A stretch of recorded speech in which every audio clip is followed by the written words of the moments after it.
Fantastic, thank you. And unless I'm not able to see the chat function, so I'm not sure if there's a particular theme that's sort of recurring. But perhaps if we just want to open it up to questions, please feel free. Or if anyone's got their hand raised, I'm not able to see that either. Alex, someone has asked a question, I think probably that Andy is the most suitable person to answer, which is why is it better to have a smaller heat pump?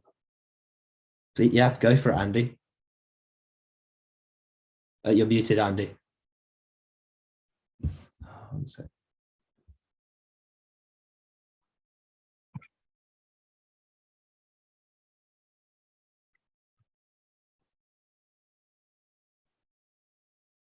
Unfortunately, Andy's still muted. Does anyone else know the answer to this question, or shall I have a go at it? Please feel free. Andy, I think in the meantime, if you're, I think this is to do with your technical issue you mentioned earlier, just type it in the chat, your answer, and Alan will be able to sort of jump in. Yeah, I'm really sorry about that.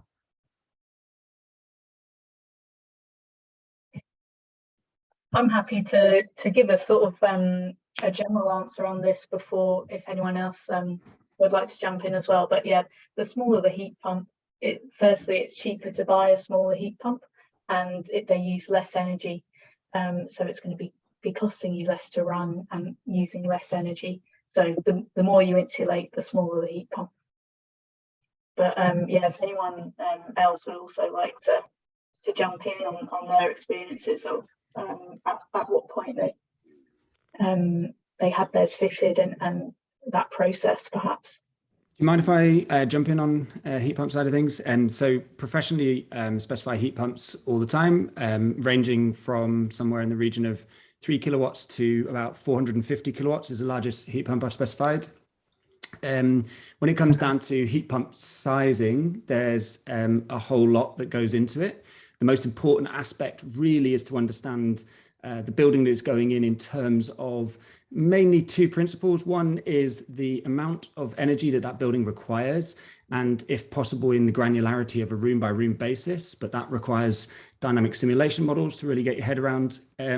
The other aspect is if you're trying to reuse any existing distribution system. And if you are going to reuse the distribution system, then understanding the size of the rads and the efficacy in which it's transferring sort of hot water from wherever the heat pump's located or storage is located to where the radiators are.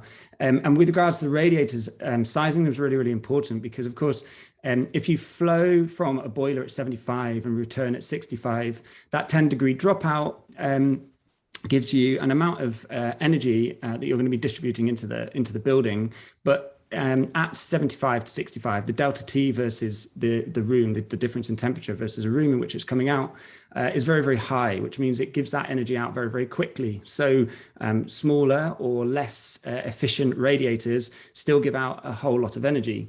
By the time you're dealing with heat pumps, the critical aspect of it is to move towards a low temperature distribution. And that's because your COP or SCOP or seasonal coefficient of performance, which is essentially how efficient the device works, that gets better and better the lower that temperature is. And so what you're trying to aim for, typically temperatures are around the sort of in the 40s essentially, and so your flow and return, the delta T may stay similar, so 40, 45, 35, but of course down at those temperatures you've got a much smaller delta T against the room, so it gives out a lot less energy. So a radiator that might be 2 kilowatt at the 75 mark might be down at sort of 700 watts when you're dealing with the 45, 35.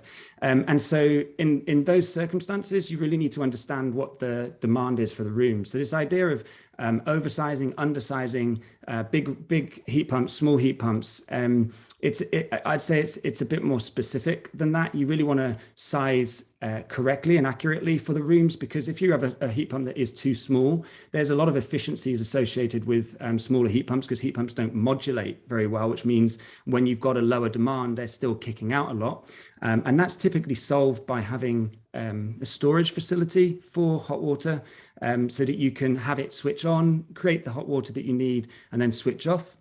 So you buffer that to give the benefit, but the downside of having a really small heat pump is really around forcing people to use subsidiary heating. The issue with that being that, of course, we're trying to electrify to capture the decarbonizing aspect of the grid. As the grid decarbonizes, we decarbonize if we're using electricity for principal heating. The problem with it is that, of course, if we use that electricity one for one in, let's say, an electric rad of some variety, then of course you are using it on a one-for-one basis, whereas a COP or an SCOP of a typical heat pump might be well above 3, and so you're getting a 3-for-1 basis. So anytime you're using that in that circumstance, you might find yourself basically costing carbon and money to do so. So sizing a heat pump correctly is a critical aspect. And as Eric said about MVHR, all of these systems need to be well designed to function properly, and not just in the short term, but in the long term. But I wouldn't say necessarily to go straight ahead and try and undersize things or equally oversize things to give yourself lots of capacity. They both have pros and cons. Can I come in here? Because I think I'm now back. Is that right? You can hear me? Yeah. Great. Okay. Because a lot of interesting points there, but you missed the key point. And the key point is about how the heat pump works, how its efficiency. If a heat pump, I've got a 5 kilowatt heat pump. If it's giving out 5 kilowatts, it's very efficient. I can get a COP of 6 or more out of it when it's, but if that heat pump, whatever heat pump you've got, if it's only working at 60% efficiency, it rapidly becomes very inefficient. I was part of Mitsubishi field trials, and I could see these oversized heat pumps kicking out COPs less than 2. In fact, there was one where it was about 1.1 and the reason for that is the heat pump turns on, it's giving out its 5 kilowatts, but then if it's or 8 kilowatts or 10 kilowatts, but very rapidly it can't do that anymore, so it turns off. And if a heat pump's turning off and on every 10 minutes, and I have seen that, it will have a COP between 1 and 2. So that's why it's important to have it undersized, if anything, and then to use your electric heating, or in my case, I've got a stove, wood burning stove, to use that when you need to. However, the times you have to do that are very infrequent. I've never had to use my stove, okay? But the problem is when people estimate heat loss from a house, they say, oh, they're on the safe side. So they're always overestimated. So if you've got an estimate that your heat loss is, say, 6 kilowatts, well, then you install a 5 kilowatt heat pump. And actually, it's quite likely that your heat loss is only 6 kilowatts. I'm talking about, 0 degrees outside and 20 degrees inside. So this is actually really important in terms of efficiency. It's the #1 rule for heat pumps, really.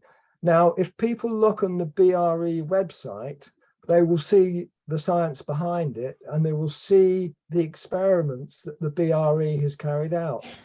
Why the government chooses to ignore this, I don't know, but I have engaged with them at meetings, and it seems like over the last 10 or 12 years, the government's decided they just do their own stuff. They don't talk to specialists like the BRE and so on. And sadly, this is the case because somebody brought it up before about why it's problematic getting people in to do the retrofit work on your house, because we don't promote standards.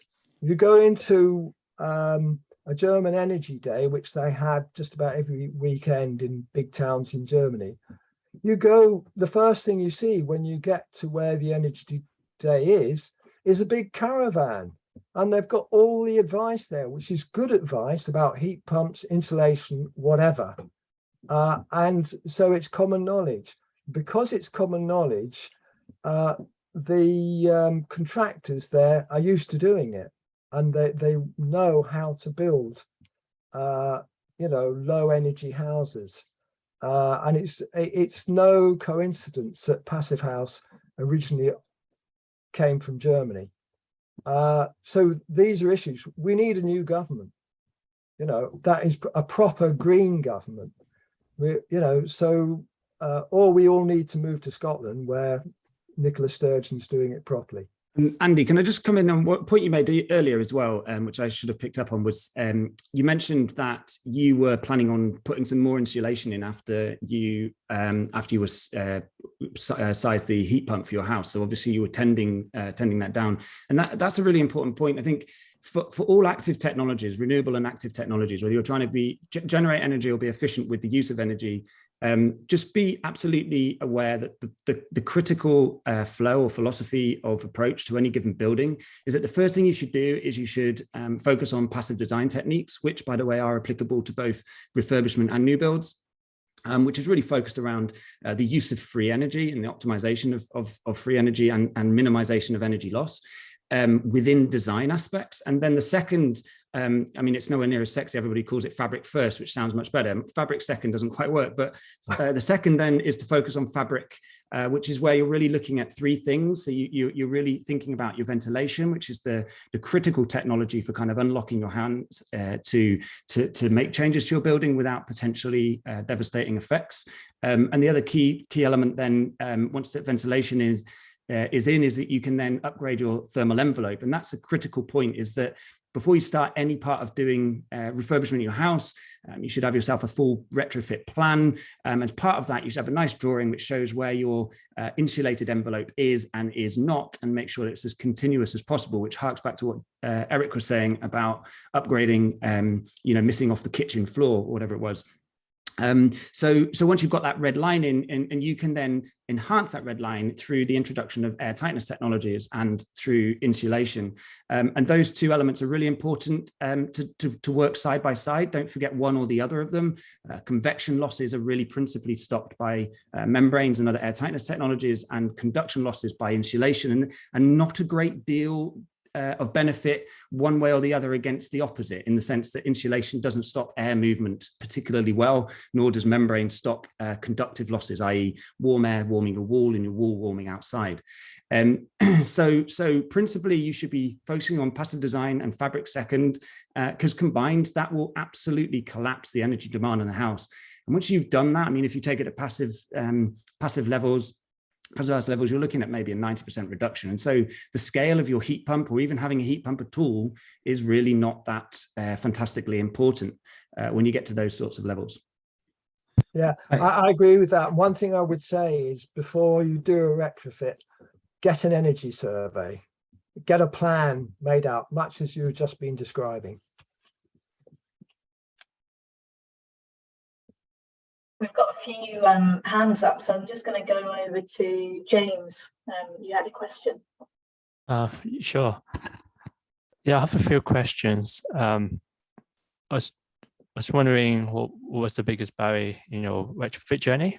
Because for me, it would be, I haven't started my journey yet, but for me, it would be finance. So I was wondering how many of you have the same problem, and how did you save up for retrofitting?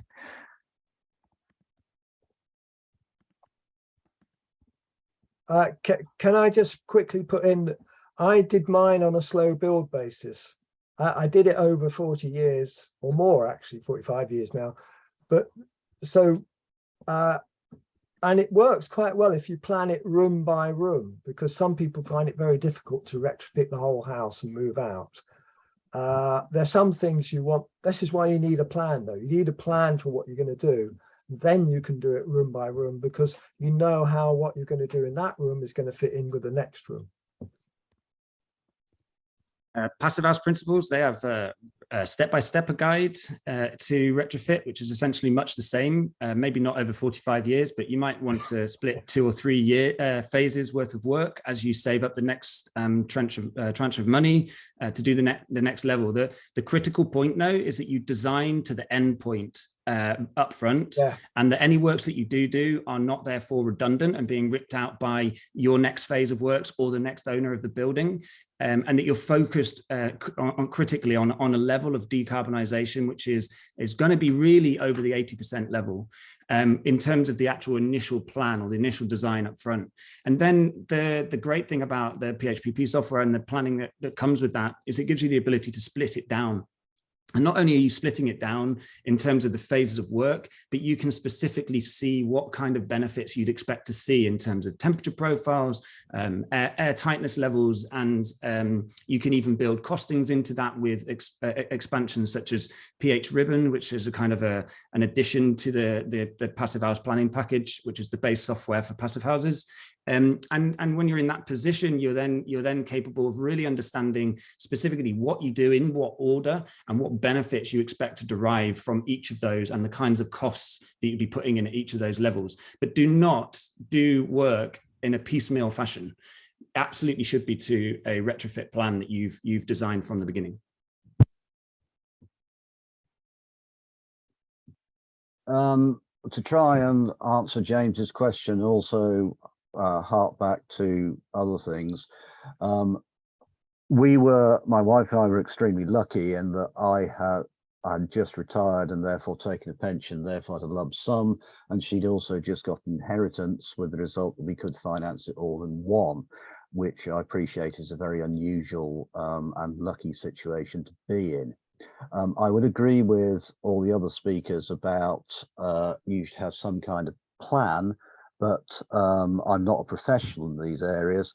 The one thing I would say very strongly is that you shouldn't get hooked up automatically on we've got to have a heat pump, we've got to have solar panels, we've got to do all this and the other. The single most important thing, and the one that even now makes the most difference to our house and was also the cheapest, is insulation. If you're going to start somewhere, insulate, and then insulate, and then insulate, and then insulate. And after that, you can start thinking about other things, because that is the single thing that makes the single most difference. So if you can't do anything else, I mean, Kit's going to kill me if he was around here at the moment. But, you know, if you can't afford double glazing units at the moment or triple glazing units, then do secondary glazing. It still makes a difference. You know, just anything you can do to actually insulate the house or get rid of drafts will make a big difference. And in the end, if you're looking for value for money, there is nothing that is better than value for money than insulating the house. Even if it means sticking some, you know, some insulation up in the loft, it's incredibly helpful and efficient. It might not be the perfect way to do it, but if that's what you can afford, do it.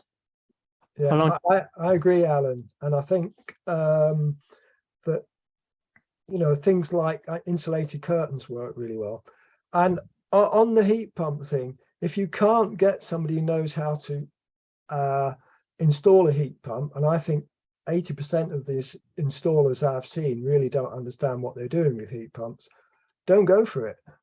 There are far too many heat pumps that are being installed where they're very inefficient, and you're not, you know, it's not, well, it's just a waste of money putting in an oversized heat pump, and they're always, every proposal I've seen for a heat pump, apart from one or two very good installers, they're oversized. So you're better to save your money and wait until you can get somebody who knows what they're doing.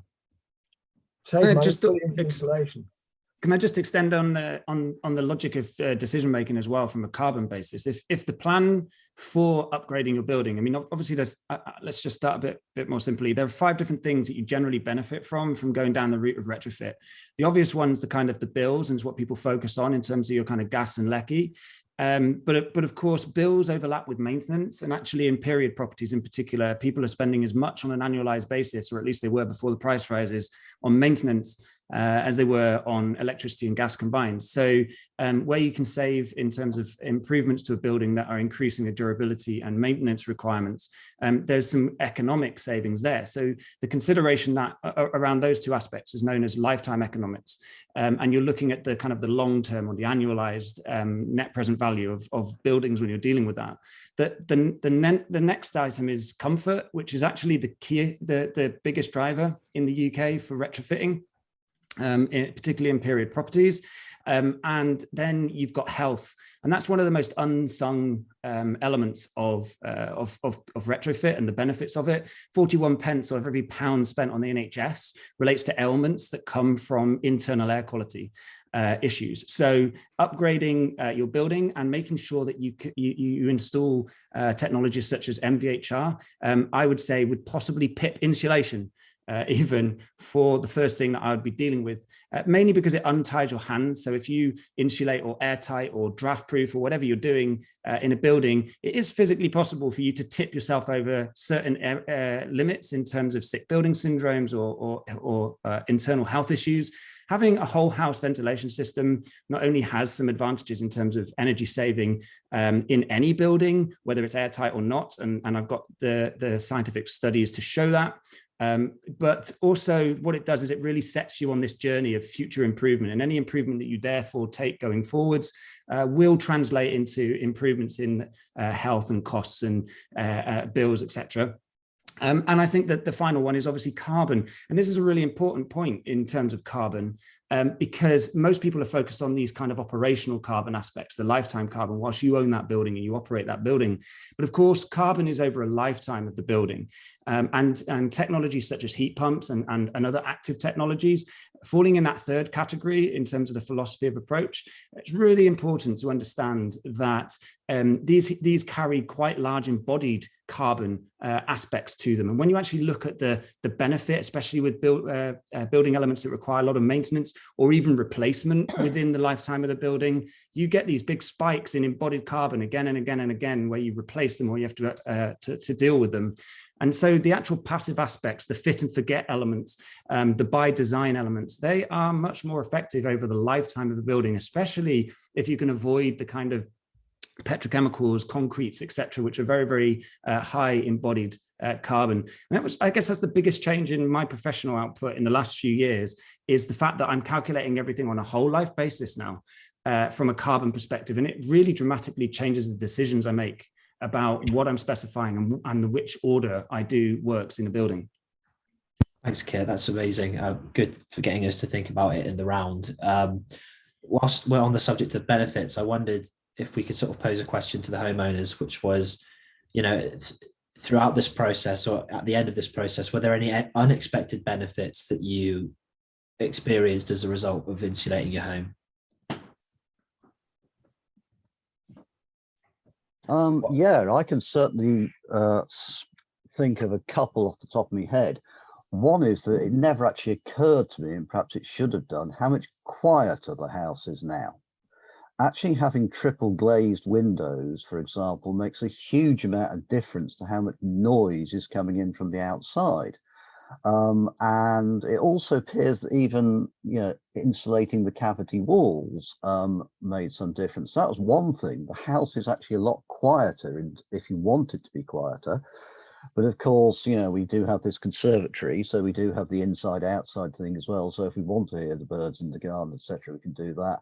The second thing is, and this was a huge benefit this year, was that having a highly insulated house not only keeps the cold out, but also keeps the heat out. I am naturally incredibly hot-blooded.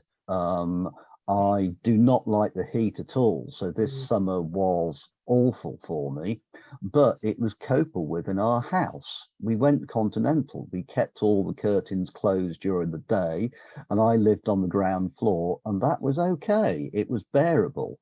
It was significantly cooler inside the house with all the curtains closed than it was outside. And then come the evening, we opened all the curtains and opened all the upstairs windows to vent the house. And that was a huge and unexpected upside.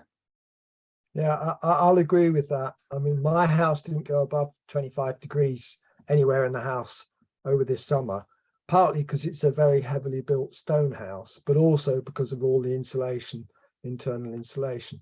The other thing I really like about my house is the underfloor heating. It's just great in the winter to feel the heat coming up from the floor.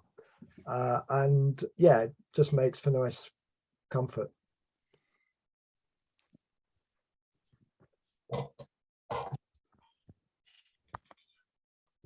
Yeah, I just mentioned air quality.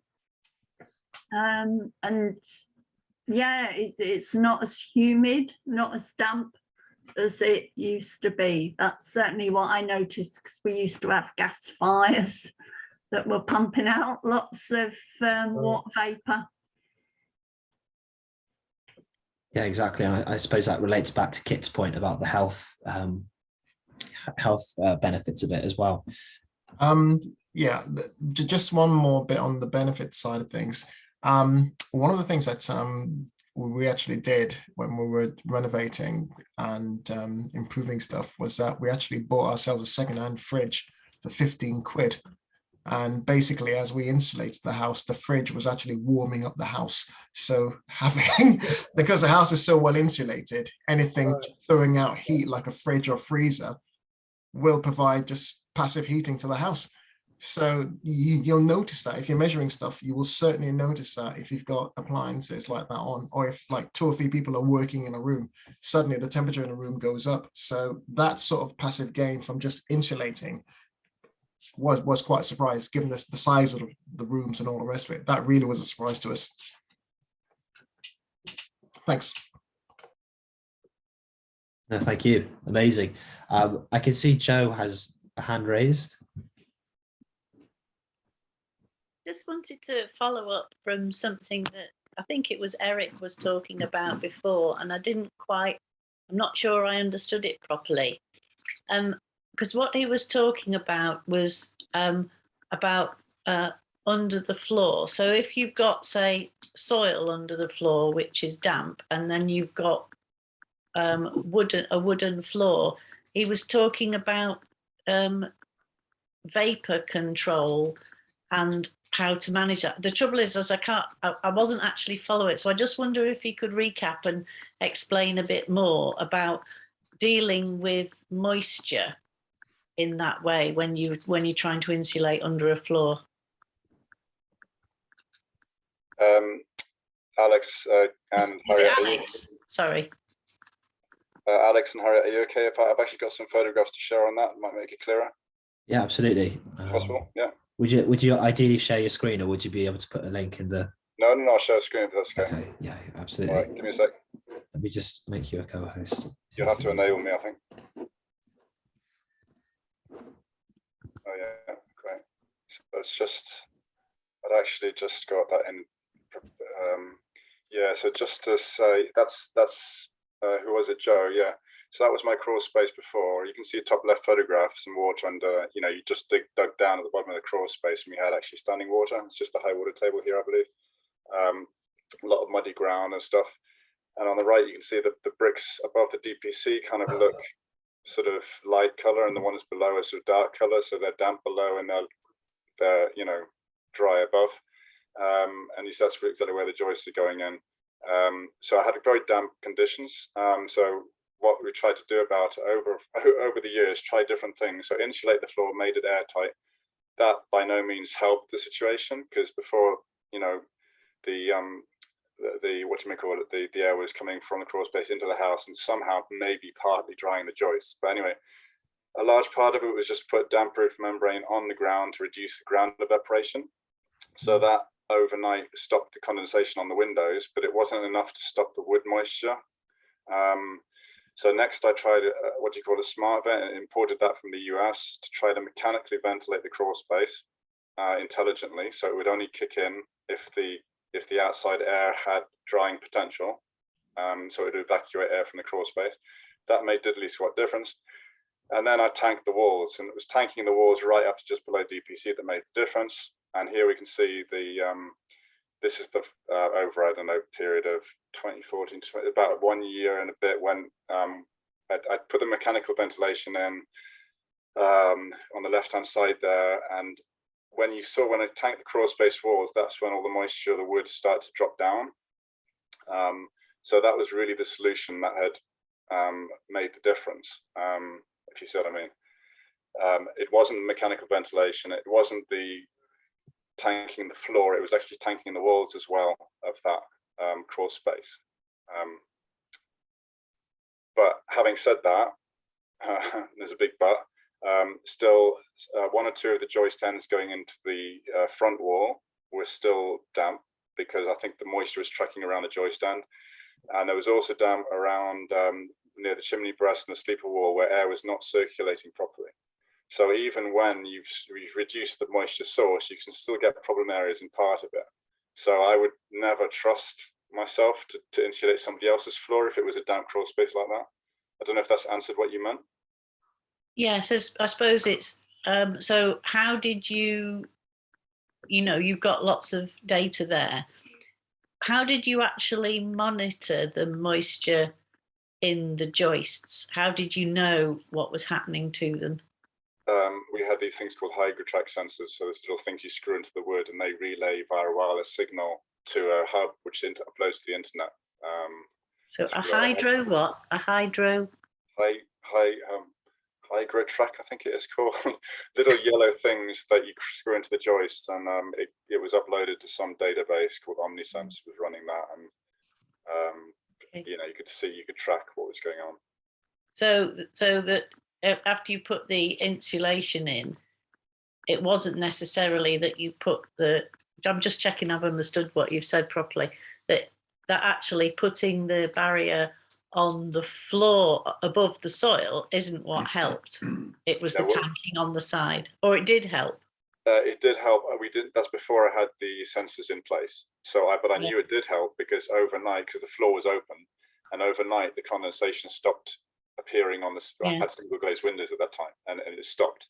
So a lot of the evaporation that had been going on was reduced, but it wasn't enough, because we monitored afterwards. We monitored the wood moisture for a long period of time, for 5 years, and we found that it was above what is good. So yeah, it wasn't enough to solve the moisture problem. Okay, but just as an aside, but we're getting condensation on double glazed windows in the house, so especially when it rains. So I just but moisture is a bit of a beast. It could be coming from different things. It could be you cut up maybe a very airtight house actually, and it's not enough ventilation. It could be you're coming from a suspended floor crawl space which is damp. It could be for other things. So thank you. Eric, can I chuck in another little a little addition on that? Is that I mean, you're in a very extreme case of standing water in your basement, in your subfloor. The solution for that, principally, obviously, you're in a terrace position, so you don't have control out of 2 of the 4 walls, facing into that space. But what we are regularly doing is focusing on putting in sort of French drain systems and potentially even soakaways. So we have a land drain that runs underneath and then out. In a case where you've got standing water, and we put those land drains principally uphill if you're on a hill, or maybe both sides if you have a party wall in your subfloor. And we bring them to the outside and we put them in a French drain. The critical point, though, is that water can come from a number of locations, but actually a huge portion of it can be surface water, not just, when you're seeing that standing water, it isn't always water table. In fact, it's very rare that it is purely water table driven. And that if you put in a French drain on either side and with either a soakaway or land drains that connect through, you can get rid of a huge portion of what's associated with there in terms of moisture and help dry out that aspect. And you'll see in a lot of traditional cases that over the years, more and more layers of hard standing or whatever has built up on the outside. And you'll find that the air bricks become closer to ground level, and maintaining a kind of 150 mil between the bottom of an air brick and your external ground level is a pretty critical figure to understand. And when you actually put those in, especially with a gravel French drain in front of it, that really helps to stop splashback as well, which wets your wall and can introduce quite a lot of other issues associated. In terms of the subfloor void, in cases that aren't quite as extreme as Eric, we've done a lot of work, particularly in converting older buildings to passive houses, where the mechanical ventilation really did work for us. We didn't use an air brick style solution. We did find that those were ineffective. What we actually did was we used MEVs, like a one-way extraction system, which gets ducted, and we duct it to each of the voids in the subfloor void, depending on how big your subfloor void is. And we create a kind of a pressure flow that goes in via air bricks on the way in and out via the device. And what that does is it sets up a continuous airflow, which essentially replicates the airflow that's been lost. Now you've put a membrane in your floor. And the other thing we've done to enhance it is we quite often connect, if people do have stoves, we don't necessarily specify stoves as a standard, but if people do want stoves in their house, we can actually use a direct air feed to a stove to use the actual passive stack effect of a chimney to help ventilate that subfloor void in addition. So there are a number of ways, but just bearing in mind the whole life carbon associated with ripping out all your suspended timber and putting in a solid solution. When you actually look through that, there's no easy solution, whether you're going natural or mineral with foam glass and limecrete, or whether you're doing the PIR and concrete. Obviously, the first is better than the second, but they're both really, really bad compared to a suspended timber solution. And we have been successful and sensor tested in a number of buildings where we're going to quite high levels of air tightness. Can I make a comment on both of those from Eric and Kit? I mean, great, lots of detail there. And Eric, I really appreciate the research and so on you've done into this and shown it up. I also noticed, Eric, that you had a little AECB carbon light. Did you do a carbon light thing on your house? What was that on the was that on the thingamy? Yeah, I mean, the reason I brought it up is that actually, people were saying about how do we get knowledge about this stuff, and we've been talking about very complex issues. There are a lot of people in the AECB who are actually very knowledgeable, so it's worth investigating there. I'm not saying they're all right in everything they say, but there is a fund of knowledge within the AECB, and there are courses that the AECB run, and also CAT run courses in retrofit and so on. And these can be a good way to start, or they can be where you try and find an expert if you've got a particular damp problem. I did some research into dampness at one point. This is 20 years ago or more. And basically, if you live in the northwest of the UK, your house will generally have some sort of damp problem. We live in a damp atmosphere, rainy, whatever. And so it's trying to work about how to mitigate it and how to live with it. Yeah, actually, just before, because Eric probably won't blow his own trumpet, but he does the training for Carbon Light. That's why you've got the symbols there. Great. So if anybody wants to learn more about this, ask Eric and get on one of the courses. Oh, well, I was actually going to say, actually, I forgot about that. That's not officially their thing. It's actually some material we're kind of working on scraping through to get a retrofit module going, but it's not official yet. So just everyone, forget you saw it. Remember the bit about the suspended floor. Good to know it's in the pipeline. Oh, it's been in the pipeline for about a year now, but it's just dragged on. But yeah, anyway. But yeah, no, there's been like people asking, by the way, about where to get tradespeople, and it is a bit of a nightmare. We're starting to get more and more people we can recommend, but that's why we started up the Passive House tradesperson course back in 2018 to try to get more people trained up from the contractor builder side of things. So we're getting there. It's a bit slow, but it's not all completely hopeless, as some people might think. Thanks, Eric. That sounds like a really good resource. Feel free to add it in the chat if that would be helpful for other people to find. I think James has had his hand raised for a while. James, would you like to come in? Yeah, thank you. I was wondering post retrofit, what are the other ways to measure the benefits apart from studying your energy bills?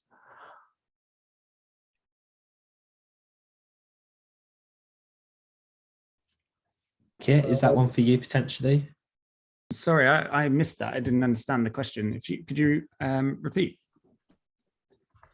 Yeah, I was wondering what are the other ways to measure your energy efficiency in your home after retrofit, apart from reading your energy bills. Yeah. Okay, sorry. Yeah. So I use a number of systems depending on the degree of scientific accuracy that you're looking for. You'll find that some of the best systems, as you can imagine, cost money. They get you one way or another. You either pay more money up front and you start getting all the cloud services free of charge, or you pay less money and you start to have to pay on a kind of an annual basis for keeping them up. So, of course, the more stations that you have, the more expensive they are. I use a system called Airthings in the main, and the reason I use Airthings is that they have one of the most flexible platforms in terms of the number of things that they monitor. I am in a 1570s hall at the moment, and we're trying to collect a couple of years of data before we do large amounts of work to the hall. And we're capturing things like VOCs, particulate matters for 1s and 2s and 5s and 10s. We're capturing CO2, light levels, radon, occupancy, virus loadings, what else? Pressure. Anyway, a lot of, I think it's 9 physical variables and 12 up to 12 with inferred.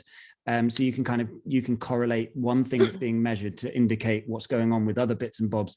So Airthings do that quite nicely, but you do have to pay an annual subscription. I wrangle my first year free with them. I just get in touch and say, look, I want to try out your system, blah, blah, blah. I'm happy to pay for the devices, which are reasonably cheap, between sort of 100 and 250 quid, depending upon what you're going for. And there are a lot of other systems out there, but the other thing I liked about them is I calibrated them against with a number of other systems against some more scientific instruments, and found that they were really quite accurate in a number of cases. And I say that with a big caveat, which is stuff like VOCs is still basically nonsense, because of course volatile organic compounds, what I really care about is anything that's going to give you cancer. That's what I'm trying to measure with that. But of course, you know, there are so many different things that lead to spikes in volatile organic compounds that you know, you don't get the specificity. What you really want is a formaldehyde sensor, and they're much more expensive. So yeah, I don't know if that's answered the question, but yeah, post-occupancy monitoring, and I would say even pre-works monitoring, really, really good things to help you understand and measure and learn and feedback, close that loop that nobody bothers to. Very, very difficult to do, but in the sense of buying and selling buildings. But if you are owning the house, then it's really quite simple nowadays. Can I just come in here? Hang on, Andy. Sorry to interrupt. Within the Carbon Co-op, we've got this this meetup group that Carbon Co-op run occasionally, and we actually built an air gradient, air quality monitor. We just basically bought the components in and soldered it together, did the program, and we were able to actually monitor things. So that little exercise that we did, I think it was about 20 quid that we paid, and I've got an air quality monitor for temperature, carbon dioxide, particulates. It actually doesn't do everything, but what it does do is pretty good. Sorry to interrupt, Andy. Fine. Did that come out of your Thursday evening sessions? Yes, it Yeah, did. there's a lot of good stuff coming out of that. I like what Carbon Co-op's doing, and I've been in touch with Tristan about monitors. Yeah, I think we should try and get more of those actually put, get it distributed more widely. That's what I'd like it to do. But Matt Franklin, I think it was one of the Matts that actually did it. Cheers. Right. If you avoid, well, if you just stick to natural materials, you haven't got a VOC problem. So that's what I do to avoid that and avoid meeting it. The simple thing, though, in terms of if you want to know about the energy you're using, you can just look at your bills. I mean, I don't have a gas bill because I've got no gas. I'm just electric. And on the electric bill, it tells you how many kilowatt hours you're using. And I aim to be under 2,000 kilowatt hours per year. And part of the principle I have for that is that my heating doesn't use more than 1 kilowatt generally when it's on. So I stick within that. And at the moment, I've got bills of about 60 quid a month. Some 50 quid actually. Anyway, it's around that. It's 2 megawatt hours per year. So that's something you can do just from looking at your bills, and it just gives you a rough idea of what's going on. Thanks, Andy. Joe, you've got a hand raised. It's Joe's partner, Alvin. I wanted to ask Eric what he used, considering his damp situation under his floor, what he used for insulation between the joists, and also the VOC question as well for that. Oh, I've probably got VOCs everywhere. It's all that plastic insulation with all that stuff in it, and yeah, who knows what. So I would do that again myself, but I put Kingspan. It's PIR, you know, the awful, the oh so nasty one that when you put it, it's yellow and it sends plastic all everywhere in your lungs and everything. And I put that in between, and then I foamed around the gaps without an airtight layer properly on the foam. Foam isn't really airtight layer. Okay, thank you. Thank you.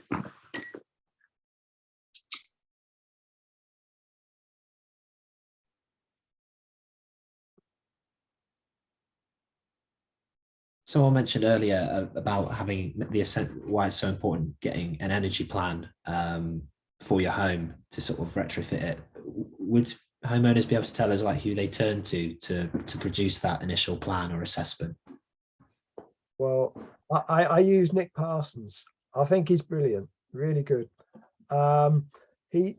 He's based in Sheffield, so it's sort of difficult to get. Well, he came over to my place and that was great. There are other people though. I mean, I know that Carbon Co-op does energy surveys, don't you? I've seen copies of them. I'd probably defer to Harriet at this point. Yeah, so that's so the somebody mentioned in the chat that they'd had an assessment with Urbed. So that was part of a pilot project between Urbed and the Carbon Co-op, and then that sort of became People Powered Retrofit. So that's the service that they offer, a home retrofit planner assessment and support with the retrofit journey. But yeah, is there anyone else that would like to jump in about how they sort of made their sort of early decisions around where to start and getting their plan? There are a number of databases, to look at. So you've got Passive House Trust, the Passive House Institute, they both have databases. The ACB, they have databases. So going on these places, you'll find a large number of people across the country, depending on where you are and what kind of depth or caliber of retrofit you're looking to achieve. The principles in which my company focuses on it is really around Passive House. We use Passive House design principles in the main. And so we kind of limit ourselves to, because we're capacity strapped to buildings that, or homeowners that are really trying to apply a kind of a Passive House sort of end goal. So we do the refurbishment on the basis of step by step, so you don't have to do it all in once. But it's making sure that we're only involved with projects that are looking to develop that roadmap right the way through to Passive House with whatever project you're on, new build or retrofit, domestic, commercials, industrial, etc. But we always get right to that kind of level, and then that roadmap sits with you to enable you to kind of create those different phases. And I would suggest that if you go to anybody, that kind of through and through roadmap is a really essential requirement if you're wanting a good job at the end of the day. But there's a lot of people now available, and those databases are the best place to start and to compare and get some prices in. And I would also potentially ask information of one another, so that you can get some feedback from people who have used various assessors or sustainability consultants as well. There's a large number of forums online which can enable you to kind of dig into the specific experiences that people have had with various assessors. And most importantly of all, any assessor you're going to get, aside the price, etc., really try and get some understanding of the sort of thing that they produce for you, and look at the kind of level of detail, and also the kinds of projects that they've been involved with and where those projects have gone. You know, if people are starting to win awards on projects or to be publicized quite heavily on projects, generally those projects are being looked at by a large number of people and scrutinized. So if there are kind of fundamental issues, they would have been raised and you'll find them online. I think that's about the best advice I can give on that. Yeah, I think it's important to know who, you know, to get the right person onto it, and also for the scope of the project. I mean, I'm a big fan of people powered retrofit, partly because I've spent time with Marianne Heslop, and I think she's been brilliant on actually looking at the type of retrofit that people want and the people can afford, because it's important for us, I think, in this meeting to realize that there are some people with a huge amount of money and then it's dead easy. You just go to the people who can really sort of do a top class thing and get you near to passive house. If you haven't got a huge amount of money, you have to actually go for clever solutions. And I think Alan was talking about this earlier, where you're getting the best result for the, you know, the input you can put in. And this is why I think Alan was saying about insulation generally works well, you know, and before you start getting into all the clever stuff. I mean, for instance, MVHR, great if you can afford it and if you need it. What I did instead, though, was I made sure that everything I put in, the joints were good. So I wasn't losing a huge amount of air out. And I haven't actually done MVHR or had an air test. And yes, perhaps I should have got an air test, but now I don't feel it's necessary because the whole thing works without MVHR. But it's styles. Some people say, yeah, you have to have it. So you talk to people, you find the person who goes along with where you want to go and go with them. Yeah, I mean, if I could kind of people's houses. Sorry. Oh, I just like to chip in. There's nothing like visiting people's houses and seeing their experience. Yeah. If I can kind of jump in here, Harry, I was the person who put in chat that we'd gone with Urbed. I mean, when we first started this, there was certainly far less, I think, expertise around there wasn't this kind of stuff that Kit was talking about, all these professionals. But I mean, we took all the advice we could. We joined Carbon Co-op. We went to, you know, the Grand Designs show. We went to this trade show, etc., etc. And what we got, as I think a number of people may be feeling here tonight, is a lot of what was quite often contradictory advice. You know, you have to have MVHR. Yeah. No, it's not necessary. You have to do this. You have to do that. It's no point doing this without that, etc. And eventually, as I said in the chat, you know, the best 500 quid we spent on the entire process was having the assessment from Marianne at Urbed, because what she did, she came round, she looked at the house, she looked at where it was, and she asked us where we wanted to get to, what our priorities were, etc. And what we got back at the end was something saying, right, this is where you are now. If you do this and only this, then this is the benefit you'll get, and this is about how much it will cost, and this is what it'll do to your U values.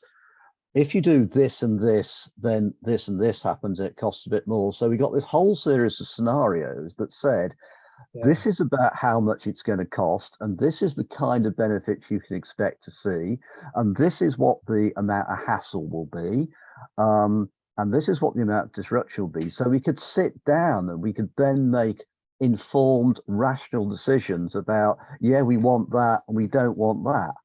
And yeah, this is how much it's going to cost, and this fits with our budget, etc. And that was fantastically helpful and clarified our thinking, clarified what we did more than any other single item.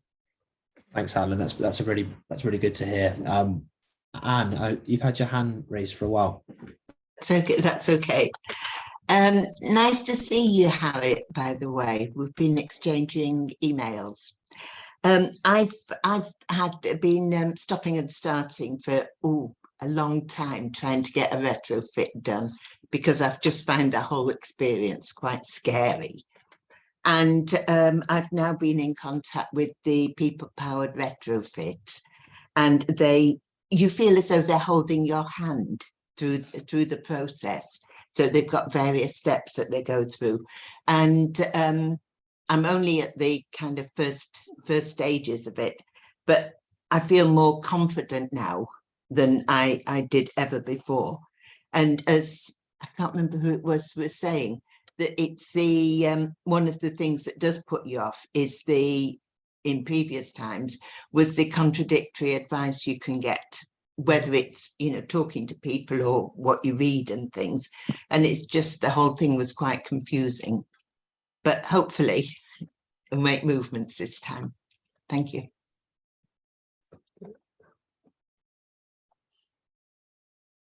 Unless anyone has any real burning questions, I think that might be a good place to wrap up. Thank you very much for your time this evening, everyone. I appreciate that's a long session, but I feel like we packed a lot in, and I certainly learned a lot. So thank you very much to everyone who participated, and to the homeowners particularly for taking up your time, giving up your time to give us your insights and tell us your experiences. Thank you very much. And I think that's a wrap. So feel free just to slope off. Enjoy your evening. Thank you. Thanks all. Thank you very much. All right. Thank you. Yeah.